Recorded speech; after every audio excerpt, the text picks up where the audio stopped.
Please be seated. Veuillez vous asseoir, l'audience est reprise.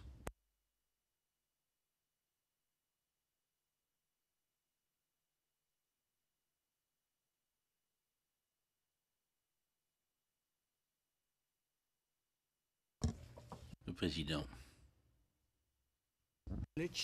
Maître Nikolic, bonjour, ou plus exactement, bon après-midi.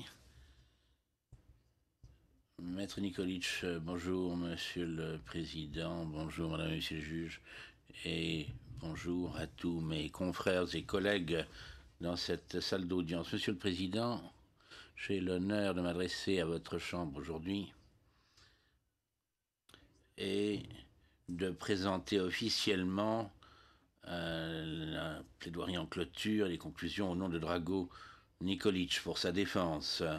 Je voudrais saisir cette occasion de dire que ça a été pour moi un très grand privilège de pouvoir travailler ici pour notre client devant votre chambre de première instance au cours des 3 années écoulées. Votre patience et la manière dont vous avez conduit ces débats ont facilité considérablement notre travail. La présente affaire, bien que ce ne soit pas la première sur laquelle j'ai eu à travailler devant le tribunal international pénal pour l'ex-Yougoslavie, sera pour toujours dans ma mémoire comme l'une des affaires les plus difficiles et le plus grand défi de ma carrière juridique. Alors, mes dernières plaidoiries se composent de 5 séquences dans l'ordre suivant. Première section, remarque générale. Deuxième section, les devoirs et obligations de Drago Nikolic. Section 3, appréciation des éléments de preuve en l'espèce. Et section 4, les thèses de l'accusation contre Drago Nikolic. Et enfin, section 5, la moralité, le caractère de Drago Nikolic et mes dernières observations. Mon collègue s'adressera à vous et parlera des 4 premières sections et j'en terminerai moi-même en vous présentant la 5e section. Avant de vous demander de passer la parole à mon confrère Monsieur Bourgon, Maître Bourgon, je voudrais remercier au nom de notre équipe de la défense, tous les interprètes, tout le personnel du greffe, et plus particulièrement aussi le service chargé des victimes et des témoins, parce que sans eux, un procès comme celui-ci n'aurait pas été possible. Je vous remercie tous et je vous demande maintenant de bien vouloir passer la parole à Maître Bourgon, mon confrère, qui commencera à présenter nos dernières plaidoiries. Président, je vous remercie beaucoup. Maître Nikolic, Maître Bourgon, merci Monsieur le Président. Bonjour à tous, encore une fois, Monsieur le Président, Madame et Monsieur les juges.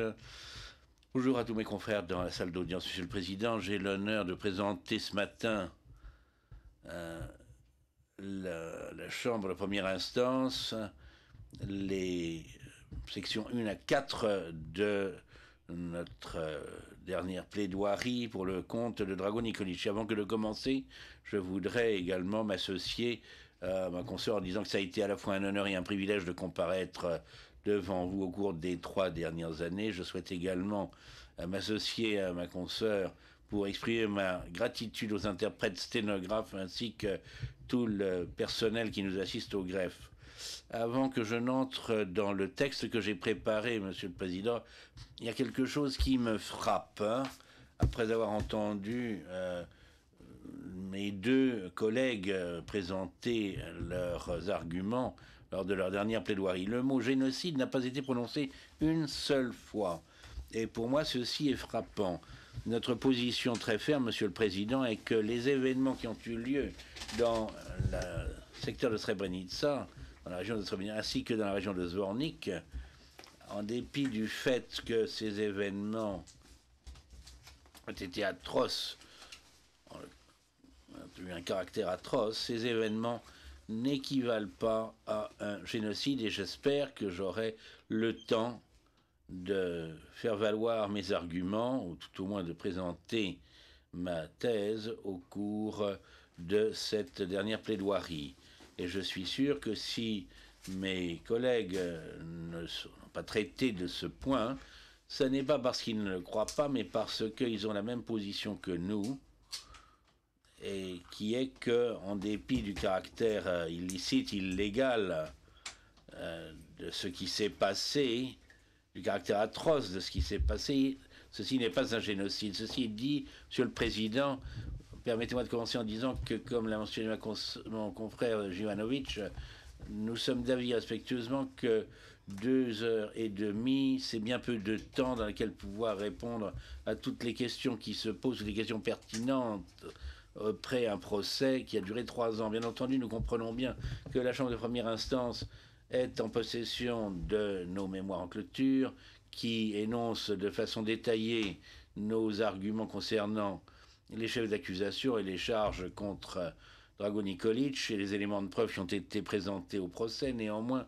nous voulons faire valoir respectueusement que le temps qui nous est imparti est insuffisant pour ce qui est de répondre à tous les arguments de l'accusation, à la fois dans son mémoire en clôture, ses réquisitions, et par conséquent, nous allons nous efforcer de ne répondre qu'aux arguments les plus importants de l'accusation en espérant que nous aurons la possibilité de répondre aux mêmes questions qui ont été posées par la Chambre à l'accusation dans le cas où ces sujets ne seraient pas suffisamment couverts dans notre plaidoirie. Monsieur le Président, le moment est venu, au bout de 3 ans et 2 mois, après le début de ce procès, contre 7 co-accusés en l'espèce, de comparaître devant votre Chambre pour une dernière fois. Dire que ceci a été un long procès serait une litote. Je dois admettre qu'à cet égard, récemment, lorsque je procédais au contre-interrogatoire d'un témoin, Sreten Milosevic, il y a quelques semaines, j'ai vu un homme qui avait les cheveux blancs posant des questions, et ça m'a pris par surprise parce que je n'avais pas la coiffure de Drago Nikolic lorsque l'affaire a commencé. Néanmoins, la coiffure de M. Drago Nikolic, qui est très distincte, n'a pas suffi au témoin PW 102 pour remarquer, lorsqu'il a rencontré, dit-on, Drago Nikolic à la caserne Standard. Au-delà de tout doute, Monsieur le Président, cette visite n'a jamais eu lieu à la caserne Standard, comme nous le plaidons dans notre mémoire. Plus sérieusement, je souhaiterais traiter du témoignage de Sreten Milosevic immédiatement, parce que son témoignage dans cette salle d'audience est l'une des différences, ou peut-être des questions qui éclairent les divergences entre l'accusation et la défense pour le compte de Drago Nikolic au cours de ce procès. Vous vous en souviendrez à cet égard que M. Milosevic avait sur sa liste de témoins de la liste 65 du règlement, il figurait sur cette liste au moment où le procès a commencé. Toutefois, comme ce qui est arrivé pour un certain nombre de témoins importants qui se trouvaient sur cette liste, mais j'y reviendrai plus tard, Milosevic a été retiré de la liste de l'accusation parce qu'il y avait quelque chose présenté comme élément de preuve qu'il pouvait fournir et qui ne correspondait pas à la théorie de l'accusation et de ses arguments. Alors nous avons constaté ceci lorsque Milosevic a témoigné devant cette chambre de première instance, et nous avons vu toutes les lacunes qu'il était capable de remplir, toutes les lacunes qui n'ont pas été remplies par l'accusation. Bien entendu, l'accusation est en droit de retirer des témoins, mais lorsque de tels témoins sont essentiels pour la compréhension des événements qui ont eu lieu en juillet 1995, alors c'est à la chambre de première instance qui est c'est la chambre de première instance qui est privée d'éléments de preuve pertinents et probants. Monsieur le Président, votre chambre de première instance n'a pas entendu l'un quelconque des officiers qui étaient ou qui ont été appelés à exercer les fonctions d'officiers de service ou de permanence des opérations de la brigade au cours de la période critique du 12 juillet au 17 juillet. Certes, nous avons certains éléments de preuve tels que visés à l'article 92 bis du règlement ou 92 quater, Bojanovic et Maric, et bien entendu, les éléments de preuve, ou est-ce que je me suis référé à un témoin qui était non, excusez-moi, je croyais avoir fait une erreur en me référant à un témoin dont le nom n'était pas public, mais bien sûr, c'est de l'autorité publique que Dragan Jukic, qui était l'officier de service ou de permanence pour les opérations de la brigade le 14 juillet, a refusé de témoigner dans ce procès. Dans ces conditions, nous voulons faire valoir respectueusement que c'était le devoir de l'accusation de citer à comparaître Sreten Milosevic, qui était de service le 13 juillet. C'est là la base des thèses de l'accusation contre Drago Nikolic, et pourtant l'accusation a décidé de retirer le témoin Sreten Milosevic. La position adoptée par l'équipe de la défense de Drago Nikolic en l'espèce était très différente. Nous n'avons pas hésité à demander à la Chambre de première instance de faire une injonction à comparaître contre Sreten Milosevic pour nous assurer que la Chambre de première instance serait saisie de sa déposition. Nous savions, ce faisant, qu'il pourrait réagir de façon négative à l'égard de Drago Nikolic, mais notre priorité depuis le début de ce procès était de faire en sorte que tous les éléments de preuve fiables et pertinents qui pourraient démontrer quel était vraiment le rôle de Drago Nikolic dans ces événements puissent être présentés à la Chambre de première instance. Il y a 3 ans, Monsieur le Président, le 23 août exactement, 23 août 2006, j'ai eu l'honneur de m'adresser à la Chambre de première instance avec une déclaration liminaire pour le compte de Drago Nikolic. Et maintenant, en préparant cette dernière plaidoirie et ses conclusions, bien entendu, je lis ce que j'avais mentionné à l'époque, à savoir que ce qui est frappant, en l'occurrence, c'est ce que nous avons dit il y a 3 ans, c'est exactement ce que nous avons fait pendant la présentation des moyens à charge par l'accusation. Nous avons contesté les éléments de preuve qui étaient présentés par l'accusation. Ce que nous avons dit il y a 3 ans correspond également aux éléments de preuve et aux dépositions présentées en l'espèce pour la défense de Drago Nikolic. Je vous rappellerai à cet égard que, comme promis, la défense de Drago Nikolic n'a duré pas plus de 3 semaines et que chaque témoin qui était cité à comparaître remplissait un objectif spécifique qui pouvait être facilement identifié en vue de répondre aux thèses de l'accusation. Et là encore, ce que nous avons dit il y a 3 ans dans la déclaration liminaire est également reflété dans le mémoire en clôture de Nikolic. Contrairement aux autres, et en dépit de la manière dont l'accusation a présenté ses thèses, et je me réfère au fait que l'accusation a ajouté de nouveaux documents qui n'étaient pas inclus dans sa liste de pièces au titre de l'article 65 du règlement, et l'a fait sur une base quotidienne. Le fait que l'accusation modifiait sa liste de témoins a cité à de nombreuses occasions, le fait que l'accusation a ajouté 2 nouvelles allégations contre Drago Nikolic, telles que les mots infâmes qui lui ont attribués au cours d'une conversation qui censément aurait eu lieu à la commandement de la brigade de Zornik, impliquant les témoins PW 102 et PW 108, le fait que l'accusation ait retardé à la fois la communication de l'identité de certains témoins et les éléments de preuve qu'ils étaient censés fournir jusqu'à la dernière minute, et je me réfère notamment aux témoins PW 101 et PW 108. En dépit de tout ceci, Monsieur le Président, la théorie qui a été présentée et avancée par la défense de Drago Nikolic est restée la même, sans aucun changement, tout au long des débats. Ceci étant dit, il y a une chose qui a changé, Monsieur le Président, depuis ma déclaration liminaire. Il y a 3 ans, j'ai dit que les éléments de preuve démontreraient que Drago Nikolic n'avait commis aucun des crimes dont il est question dans l'acte d'accusation, et qu'à la fin du procès, vous n'auriez aucune autre possibilité que de rendre un verdict d'innocent ou de non coupable pour les chefs d'accusation 1 à 8.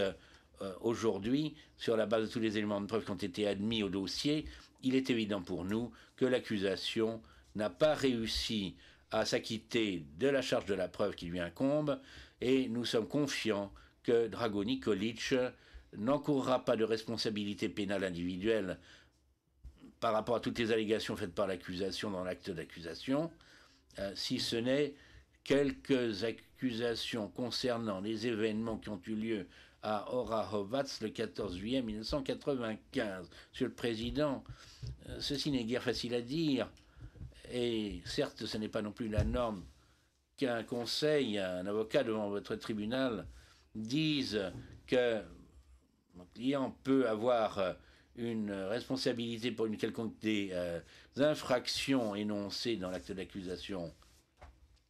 Toutefois, nous ne sommes pas aveugles en regardant les éléments de preuve.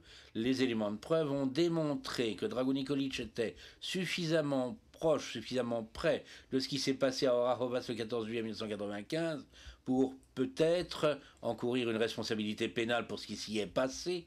Bien entendu, ce sera à la Chambre de première instance de déterminer quelle est la mesure exacte de la participation de Drago Nikolic à ces événements. Toutefois, deux remarques préliminaires devraient être faites à cet égard et à ce stade. Pour commencer, il est évident, sur la base des éléments de preuve au dossier, que la responsabilité de Drago Nikolic pour ce qui s'est passé à l'école à Orahovac le 14 juillet 1995 ne s'approche même pas de la théorie de l'accusation en l'espèce, qui très nettement n'est pas étayée par les éléments de preuve. Deuxièmement, c'est une réalité que le procès contre Drago Nikolic aurait pu prendre fin beaucoup plus tôt s'il avait été correctement accusé et si l'accusation n'avait pas tenté de lui faire endosser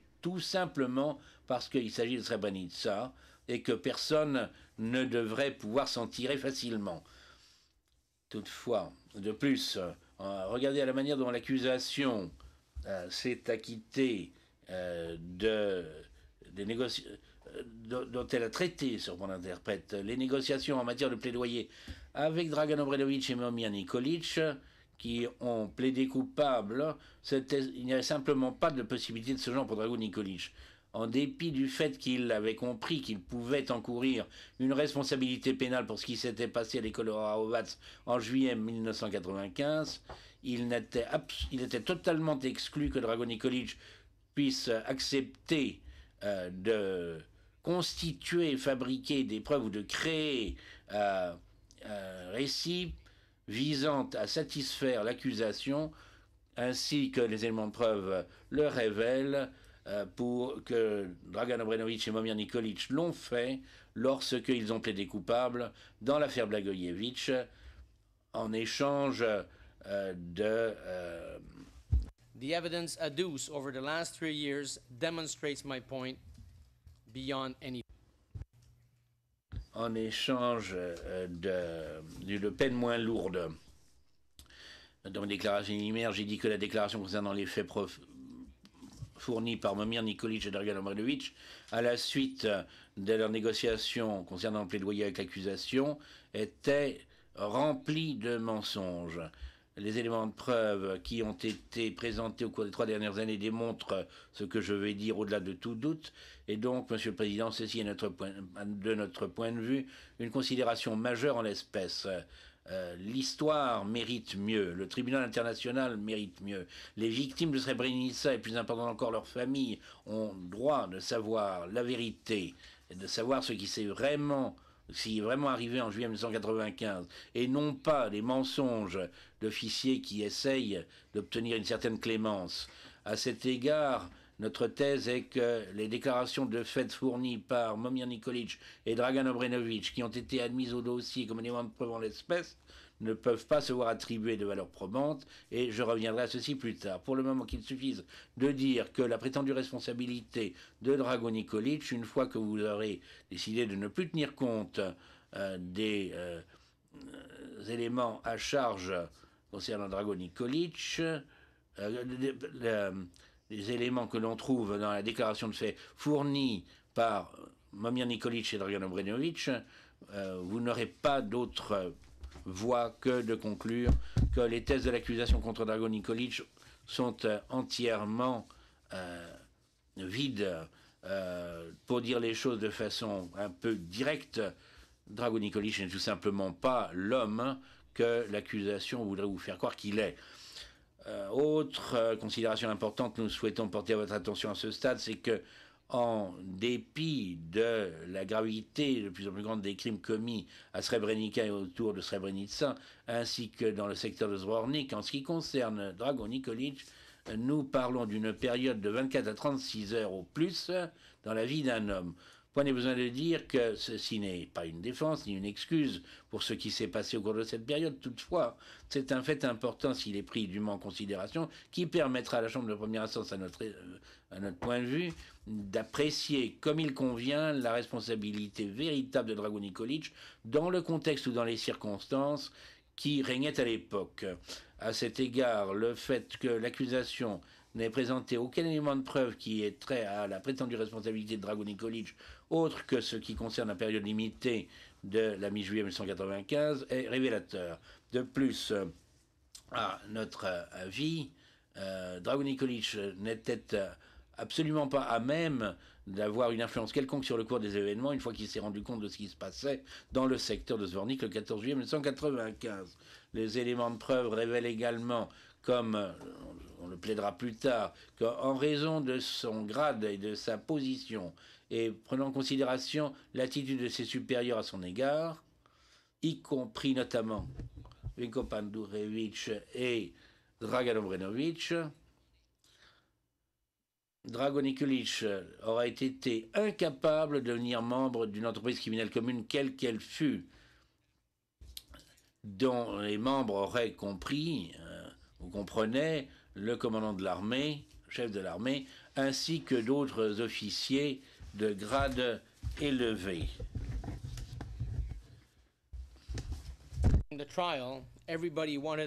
C'est probablement la raison pour laquelle, Monsieur le Président, comme je l'ai discuté plusieurs fois avec mes confrères au cours de ce procès, il a semblé que, tout au cours de ce procès, tout un chacun voulait un morceau de Drago Nikolic. Ceci étant dit, Monsieur le Président, et avant que je ne passe à la deuxième partie de nos arguments, permettez-moi d'inviter les membres de la Chambre de première instance de se tourner et tous ceux qui ont témoigné, que vous voyez sa réaction aux éléments de preuve. Avant même que nous ayons dit quoi que ce soit le concernant, j'invite les membres de la Chambre à prendre en considération l'attitude et les expressions du sous-lieutenant Drago Nikolic, qui est assis au milieu d'un groupe d'officiers supérieurs tout au long de ce procès. Ceci, Monsieur le Président, est un autre thème dont nous avons l'intention de traiter au cours de notre dernière plaidoirie, en particulier les différences importantes qui existent entre Drago Nikolic et les autres co-accusés en espèces. Pour finir, il est nécessaire à ce stade d'appeler l'attention de la Chambre de première instance sur une carence majeure qui affecte la mémoire en clôture de l'accusation. Lorsque je lis ce mémoire, lorsque je l'ai lu pour la première fois, Monsieur le Président, j'ai eu l'impression de lire une nouvelle version, en quelque sorte améliorée, du mémoire de l'accusation, complétée ici et là par des notes de bas de page. Et ce qui est plus significatif, tout ça, c'est l'absence dans ce mémoire en clôture de l'accusation, d'une approche critique concernant les éléments de preuve qui ont été admis au cours des 3 dernières années. Si quelque chose a été mentionné par un témoin et que c'était à charge, pour l'un quelconque des co-accusés en l'espèce, il y était fait référence par l'accusation dans son mémoire préalable au procès.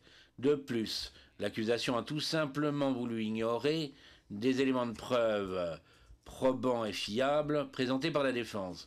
Il en résulte ce qui peut apparaître à première vue comme étant une thèse très solide contre Drago Nikolic, mais qui se révèle en fin de compte être une thèse vide à partir du moment où la Chambre aura apprécié les éléments de preuve et déterminé quelle est leur valeur probante, s'il en est, et quelle valeur on peut leur attribuer. Ceci, Monsieur le Président, c'est ce que nous en avons confiance que la Chambre fera.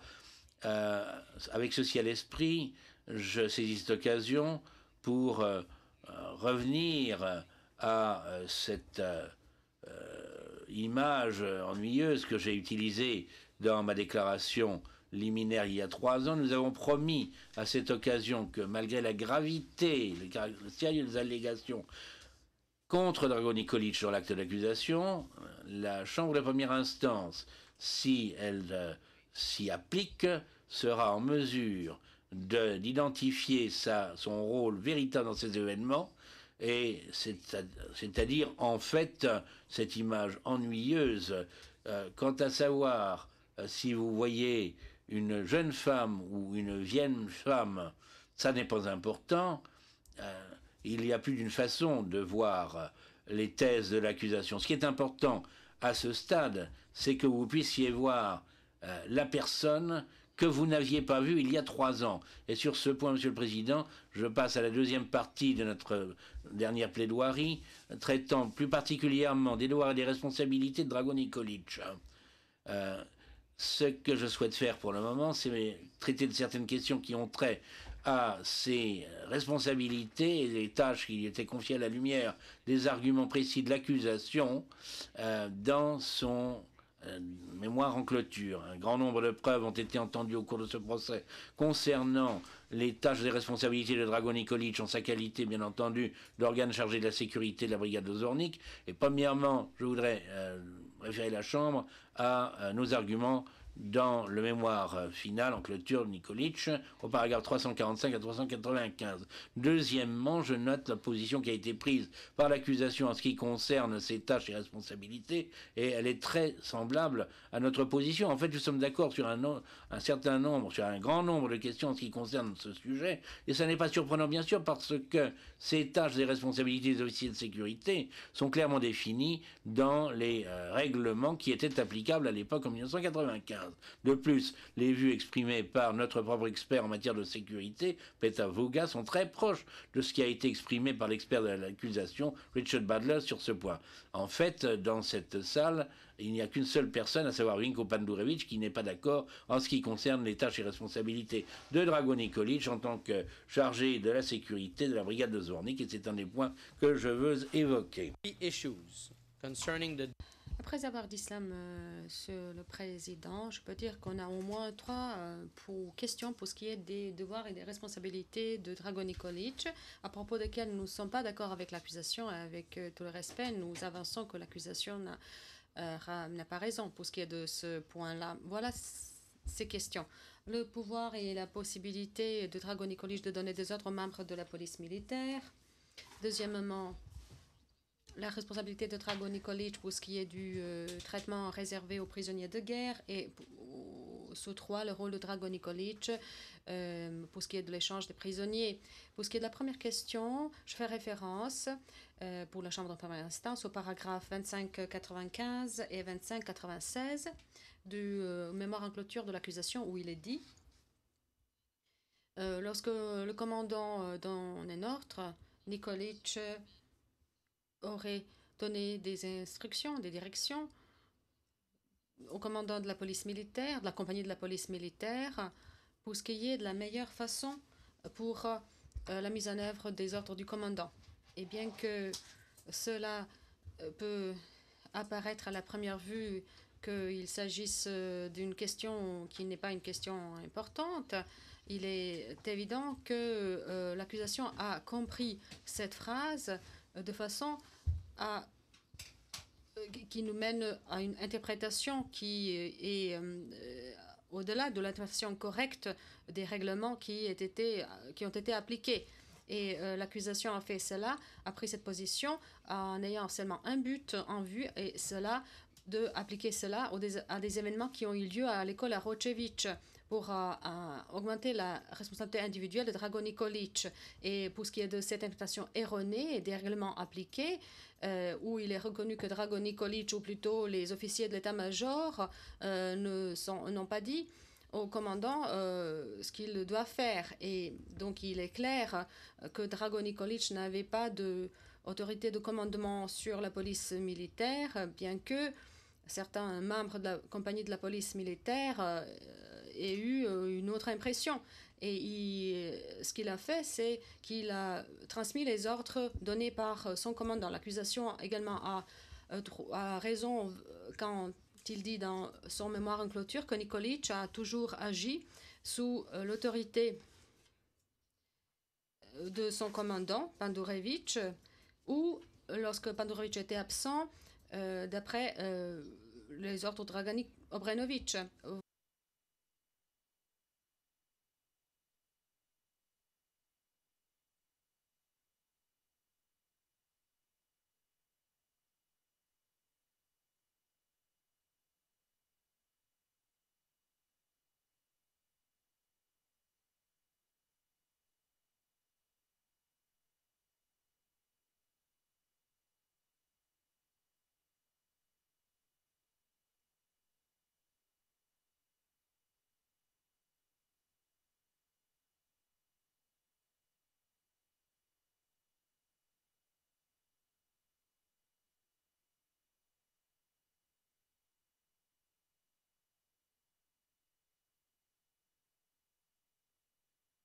Nous étions peut-être assis ensemble avec eux, mais nous n'avons pas reçu des ordres du commandant de la police militaire ou d'autres témoins comme Stevo Kostic, page du compte-rendu 26 424 à 26 425, a témoigné de la même façon. Deuxièmement, lorsque il transférait les ordres du commandant au commandant de la compagnie de la police militaire Yasen Kovac, Dragan Nikolic ne lui ont pas donné d'instruction ni de mission. Son implication et ainsi que son rôle était de consistait à donner des conseils au commandant pour ce qui est de l'utilisation de la police militaire. Il donnait des recommandations, des conseils techniques pour ce qui est de l'utilisation de la police militaire à son commandant et non pas au commandant de la police militaire. Il donnait ses instructions au commandant de son unité, Vinko Pandurevich. Et je fais référence à ce que Maître Jovanovic a dit hier, c'est-à-dire lundi. En d'autres termes, lorsque Dragan Nikolic transférait les ordres du commandant à Jasikovac, il ne lui disait pas comment il devait les exécuter, ni comment il devait utiliser le personnel qui était à sa disposition, et non pas, contrairement à ce que l'accusation dit, ne donnait pas d'instruction ni de mission par rapport à cela. Et également, quand le commandant de la brigade donnait des ordres directs au commandant de la compagnie de la police militaire, par exemple, pour ce qui est des questions liées au combat, par rapport auquel Dragan Nikolic n'a été aucunement impliqué, et ce qui a été confirmé par Vinko Pandurevich même à la page du compte-rendu 31 684, Dragan Nikolic ne pouvait pas, d'aucune façon, de donner des instructions à qui que ce soit comment exécuter, pour ce qui est de l'exécution des ordres de combat du commandant. Cela a été confirmé par le témoignage de Petar Vuga, qui était témoin expert, et c'est la page du compte-rendu 23 315 jusqu'à 23 317, ainsi que 23 453 et 23 457. Et encore une fois, la seule raison pour laquelle l'accusation donc soutenu cette position erronée et qu'ils ont essayé de montrer que Dragan Nikolic donnait des ordres et gérer tout ce qui s'est passé à Orahovac, mais ce qui n'est pas vrai. À Orahovac, Dragan Nikolic ne donnait de direction à qui que ce soit. Il ne dirigeait rien. Et ensuite, pour ce qui est de la responsabilité de Dragan Nikolic, concernant le traitement réservé aux prisonniers de guerre. Maintenant, j'utilise le terme prisonnier de guerre à la même façon à laquelle les autres dans ce prétoire l'ont utilisé, bien que je ne doivent pas l'utiliser dans le contexte d'un conflit armé non international.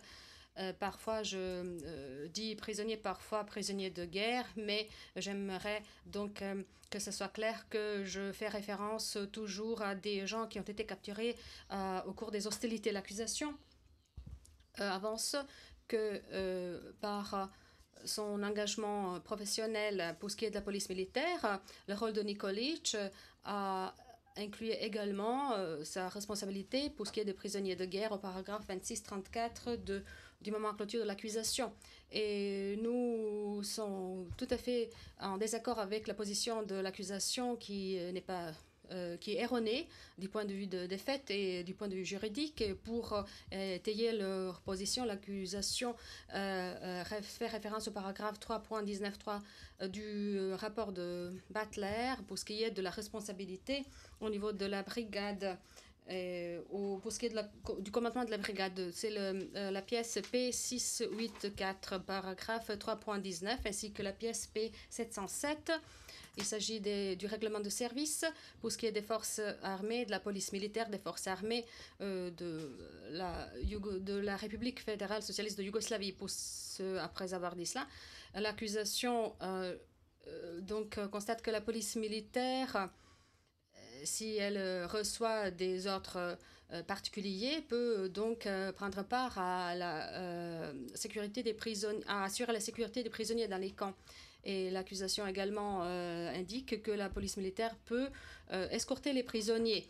Et au paragraphe 3.19, Butler dit dans son rapport qu'au niveau de la brigade, le commandant de la brigade était responsable pour s'assurer que les dispositions des conventions de Genève 1949 soient strictement respectées pour ce qui est du traitement réservé aux prisonniers. Et nous sommes tout à fait d'accord avec cette déclaration. Pourtant, l'accusation développe cela et sans indiquer des références nécessaires. Donc l'accusation avance que l'une des tâches de la police militaire était le traitement des prisonniers, et cela n'est mentionné nulle part. Et cela, Monsieur le Président, est tout à fait inexact, parce que nulle part cela est mentionné dans des dispositions applicables dans le cadre des règlements de service concernant les devoirs et les responsabilités de la police militaire, concernant nulle part n'est mentionné qu'ils sont responsables du traitement réservé aux prisonniers, ce qui a été démontré par tous les moyens de preuve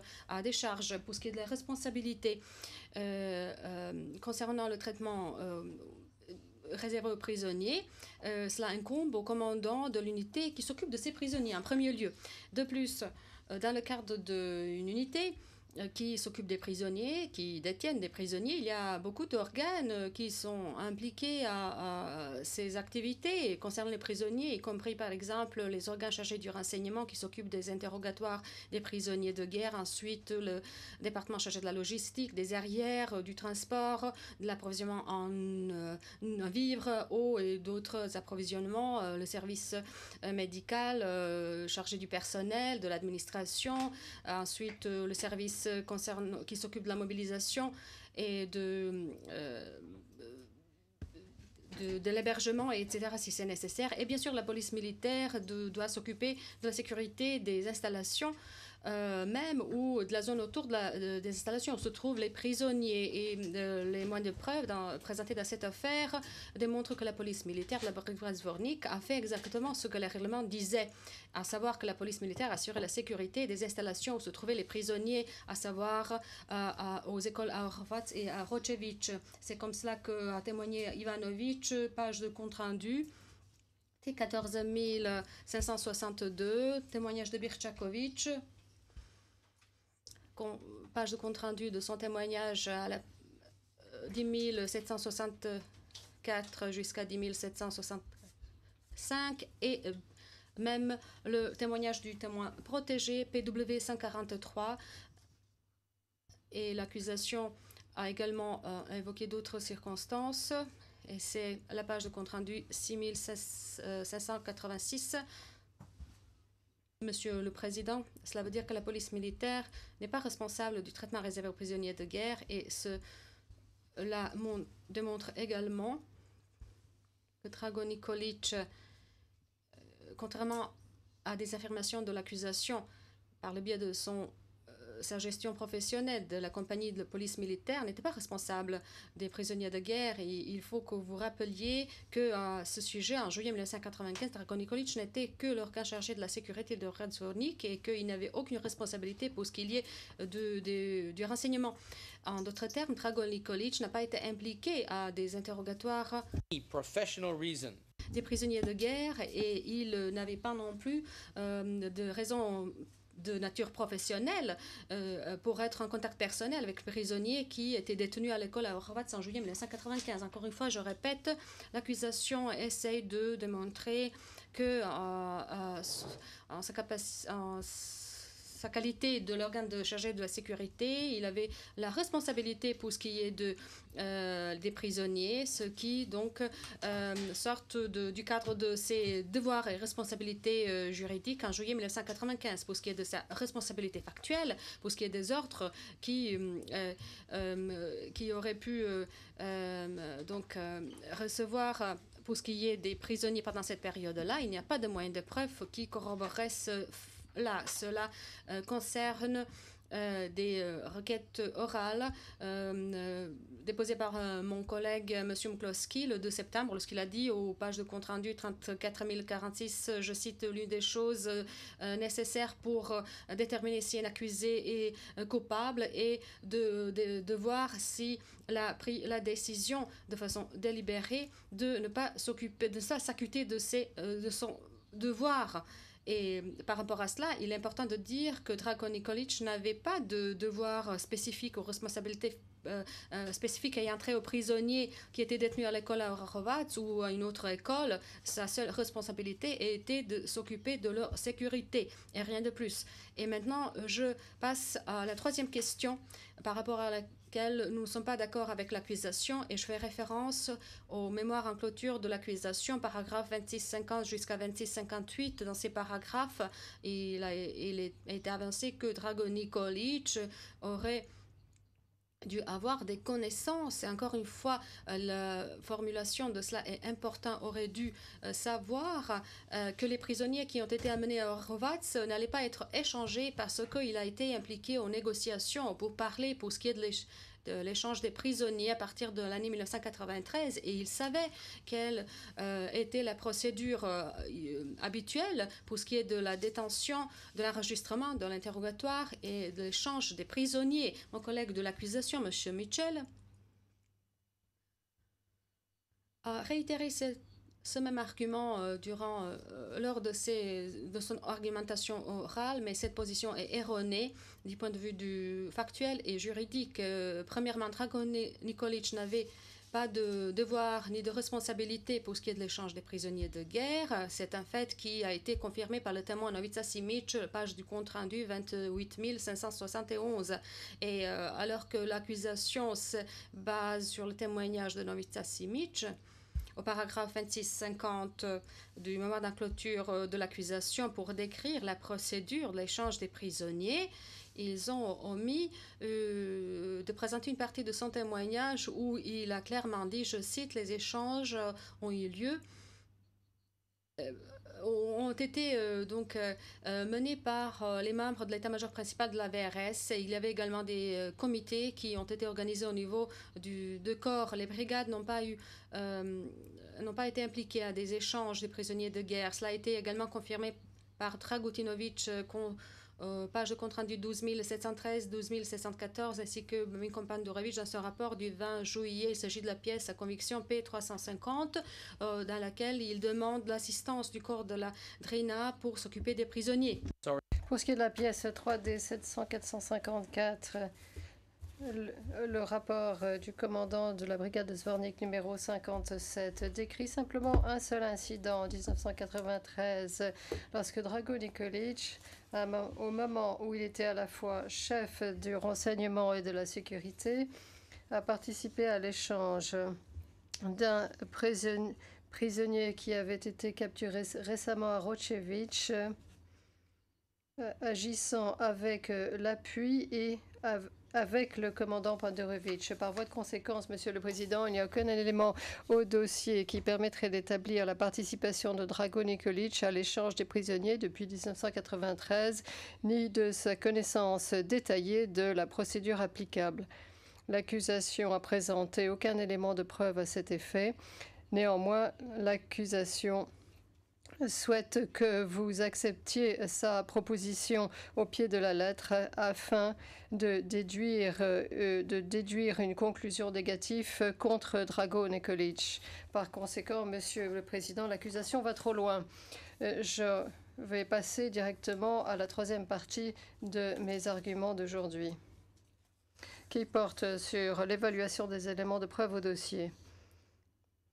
La première question est celle de la crédibilité des témoins. Je souhaite commencer par rappeler ce qu'a dit mon confrère lors de sa déclaration liminaire. Il a prévenu les juges de la Chambre que certains témoins allaient mentir. En réalité, il a évoqué un de ses propres témoins comme quelqu'un qui était un fiefé menteur ou un menteur éhonté.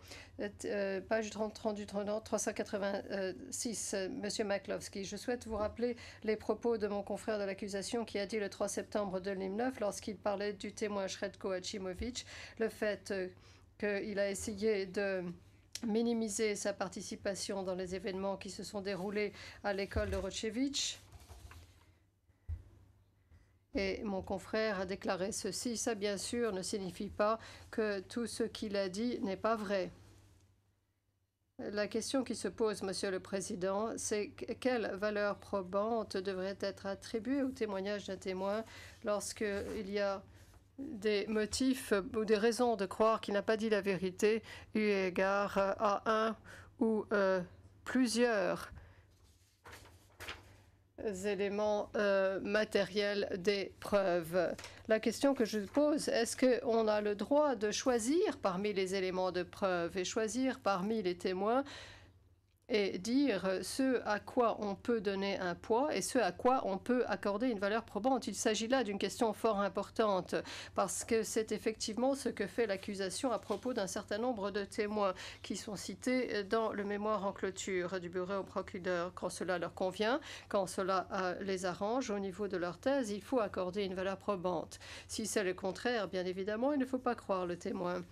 Un bon exemple de ceci, c'est le témoin Berchakovic. Je vais y revenir un peu plus tard.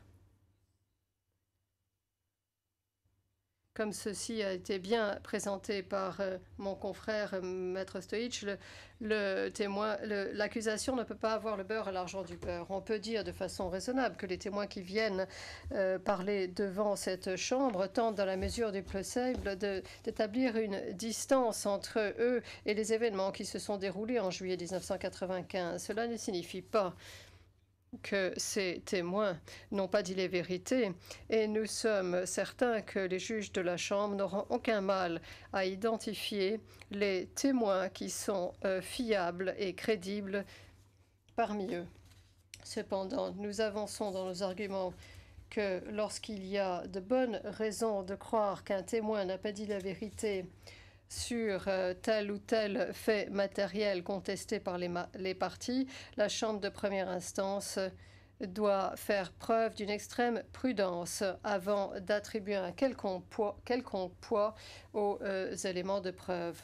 Ce qui m'amène à parler de la question de la corroboration. C'est un terme que nous entendons tellement, ou que nous voyons, que nous avons croisé tellement souvent dans le mémoire en clôture de l'accusation. Il n'y a aucun critère juridique en tant que tel pour dire qu'un témoin, le témoignage d'un témoin doit être corroboré pour pouvoir lui attribuer une valeur probante. Néanmoins, nous avançons qu'il s'agit là d'un critère nécessaire lorsque nous avons devant nous un témoin. Et soit parce que c'est quelqu'un qui n'a pas dit la vérité par le passé, soit parce que son témoignage est contesté, parce qu'il n'a clairement pas dit la vérité.